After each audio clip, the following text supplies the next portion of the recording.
Summer is finally here. Believe it or not, we are finally in summer break. And if you're like me, you've been anxiously awaiting this moment for several months now because we have been running off of stress, sleepless nights, coffee, and anxiety. Adrenaline is what has been keeping us going throughout these last few months, definitely the last few weeks as we waited till summer was finally here.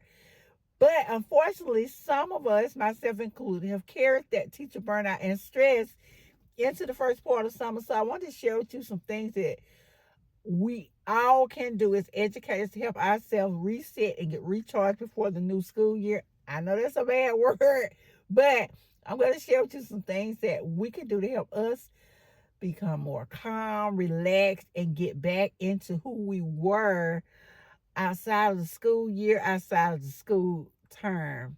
The first thing that I like to do when summer comes is to allow myself to sleep in without guilt.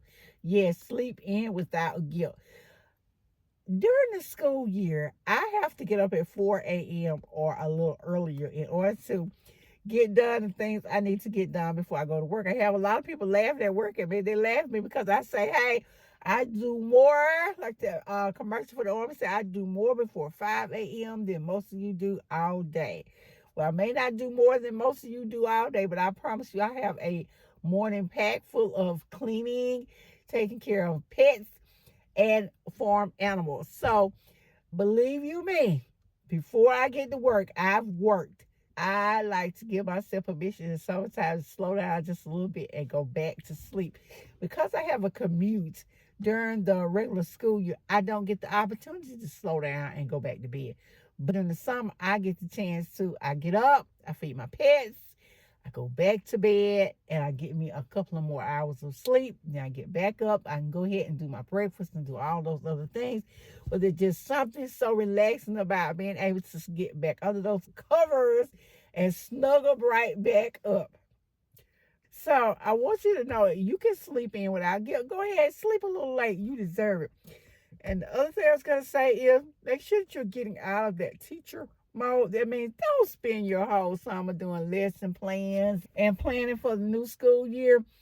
Don't say you don't do it because, hey, I did it. I did it for years. Guilty, guilty, guilty. I used to spend my summers making out lesson plans, making out vocabulary lists, making out activities and sheets and tests and getting ready for school before school started.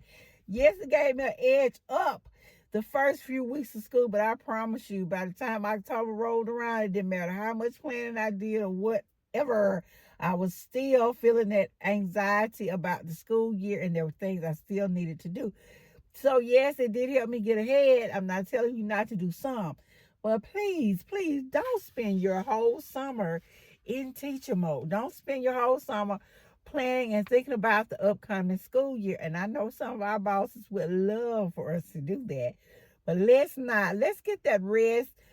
Do your hobbies. I have books that have been waiting on me all year. So when summer comes around, it's the perfect time for me to get into those books that I loved. I didn't get to read because I didn't have the time.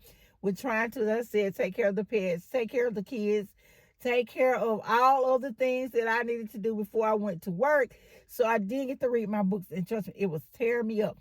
I will make this suggestion if you're going to do that. My sister does Audible, so you can do Audible with Amazon. Is also another great way to get to listen to those books that you want to listen to during the school year, during your commute. I have a commute, so it will help you to get to do some of the things that you want to do. Make sure you are moving.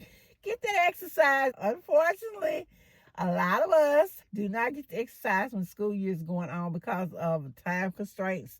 And after I get home in the evening, I just don't have the energy.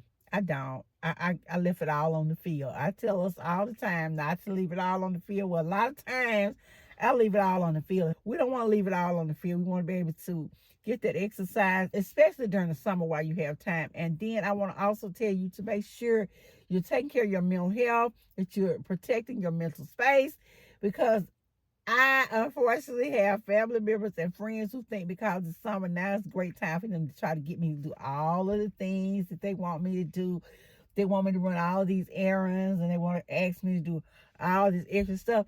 Well, they don't understand that I've been going all school year. And when summer comes, I want to relax and take a break.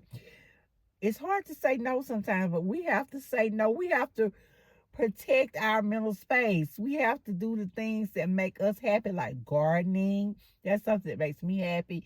Whether it's baking or just going and sitting and spending some time alone. But make sure you don't give up all of you over the summer. Find what gives you joy. Like I said, for me, it's reading, it's gardening, it's talking with friends, it's going for those walks, getting that fresh air.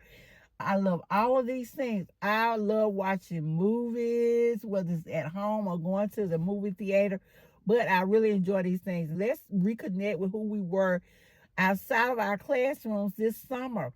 So I just wanted to share with you some things that you could do this summer to help you reconnect with yourself and to release that teacher burnout before the next school year starts. I thank you guys so much for listening to this LaWanda Shields 2 Cute Classrooms, and I'll see you guys in the next video.